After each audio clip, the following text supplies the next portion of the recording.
Sir ఇప్పుడు మీ ఊరు అటేనా? ఇది కర్ణాటక దిక్కే. అవునమ్మా, బెంగళూరు.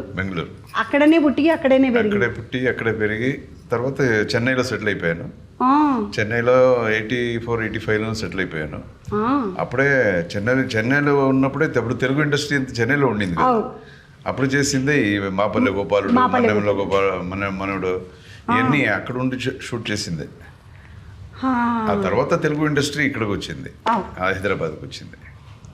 నాకు మీ సినిమాలలో ఒకే ఒక్కడు చాలా ఇష్టం.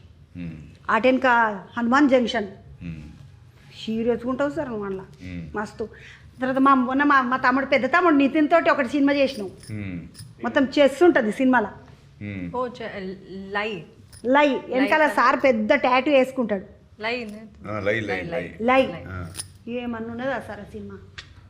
ఈ సార్ కోసం సార్ని చూడడానికి పోయినా వెనకకెంచి చూపిస్తారు మొదలు సార్ ఇంట్రడక్షన్ అంటారు కదా, మీ ఇంట్రడక్షన్ వెనకకెంచి ఈప్లకెంచి అవుతుంది. మస్తు ఉంటాడు సార్ అందులో. హీరో అంటే ఇప్పుడు నితిన్ తమ్ముడేమో హీరో, ఈ సార్ ఏమో విలన్ ఆ సినిమాలో.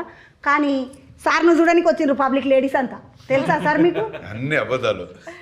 రూబెన్స్ తమ్ముడు, అనుప్ తమ్ముడు, జర చెప్పు సార్కు, మీకంతా లేడీ ఫ్యాన్స్ ఎక్కువ సారు, మీకు తెలుసా? జర మీ బిడ్డను అడుగుంటు, నేనేమన్నా అబద్ధం ఆడితే. ఆడపిల్లలందరూ అర్జున్ సార్ను చూడడానికి పోయిండ్రు. మీకు మస్తు ఫాలోయింగ్ ఉన్నది సార్ ఇక్కడ, లేడీ ఫాలోయింగ్ మస్తు ఉన్నది మీకు. అన్ని ఏజ్ గ్రూప్స్ లలో పోరలు కూడా చూస్తారు సార్, చిన్న పోరలు, చిన్న పోరీలు చూస్తారంట. చిన్న పోరలు 18-20 ఏళ్ళ పిల్లలు కూడా సార్ ఏమన్నా హ్యాండ్సమ్ ఉంటాడు కదా అర్జున్ అంట. అరే మీ ఏజ్ గ్రూప్ కాదంటే కూడా వినరు పోరలు. మస్తు ఉంటాడు సార్, మస్తు హ్యాండ్సమ్ ఉంటాడు సార్. అప్పటికి ఇప్పటికీ ఒక్కటే తిరుగున్నారు. ఇప్పుడు 25 ఏళ్ళు అయింది దగ్గర నేను మీ సినిమాలు చూడబట్టి. అప్పటికిప్పటికి ఏం మారలేదు సార్. ఏం తినరా మీరు? తింటే మంచిగా బొజ్జు వచ్చి పెద్ద అంకుల్ లెక్క అయ్యి మంచిగున్నావా అమ్మ అంటుండే. అప్పుడు హీరో లెక్కనే ఉన్నాడు సార్, ఇప్పుడు హీరో లెక్కనే ఉన్నాడు. తింటాడా సార్ ఇంట్లో ఏమన్నా? ప్రపోర్షన్స్ లో తింటారు, కొంచెం అవును, అందుకే ఇలా ఉన్నారు. మీరంతా ఇంట్లో మీ అమ్మ మీ అందరికి అంత చిన్న గిన్నెలు పెడుతుండొచ్చు. ఇంతనే తినాలి, ఇట్లనే ఉండాలి, ఇంతనే తినాలి, ఇట్లనే ఉండాలి. సార్ బిడ్డ అంతా ఒక లెక్కనే ఉన్నారు. నిజంగా అమ్మ మంచిగా ఉన్నారు మీరు, దిష్టి తలుగుతుంది మీకు, పోయినా కుప్పు తిప్పించుకోండి నిజంగా. తమ్మి నీ కథ ఏంది? సార్ ఎట్లా ఇచ్చిండు అవకాశము? నువ్వు మొదలు సినిమాలు చేసినావనే ఇచ్చానా లేకపోతే?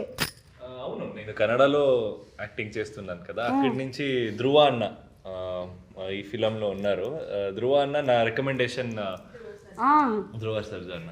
సో ధ్రువ అన్న నన్ను రికమెండ్ చేశారు సార్కి. సో తర్వాత సార్ నేను చేసిన అన్ని పని చూసి నేనేం చేస్తానని నన్ను సెలెక్ట్ చేశారు. కానీ మస్తు డ్యాన్స్ చేసినావు తమ్మి నువ్వు, ఏమన్నా ఎగిరినవా?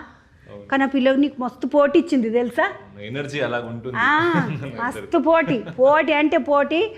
ఈ రెండు జింకలు ఎగురితే ఎట్లుంటుంది ముందు ఇట్లా పక్క చెంగుమని ఇద్దరు మస్తు చేసారు. పక్కకించి గాలి వస్తుంటుంది పాటలా, ఏంటికలు ఇట్లా ఎగురుతున్నాయి వీళ్ళు. కానీ వీళ్ళిద్దరు మాత్రం ఏకదం చేసారు. అవునా కదా సార్? చూస్తే నాకు ఒకసారి చూసిందంటే నేను పట్టేసుకుంటారా పోతుంది, బుర్రలకు అయిందంటే అది మస్తు గుర్తుంటుంది సార్. నాకు చిన్నగా ఉన్నప్పుడు చదువుకోలేదు, లేకపోతే పెద్ద కలెక్టర్ అవుతుంటున్నావు ఏమి, ఇక కాలేదు నేను.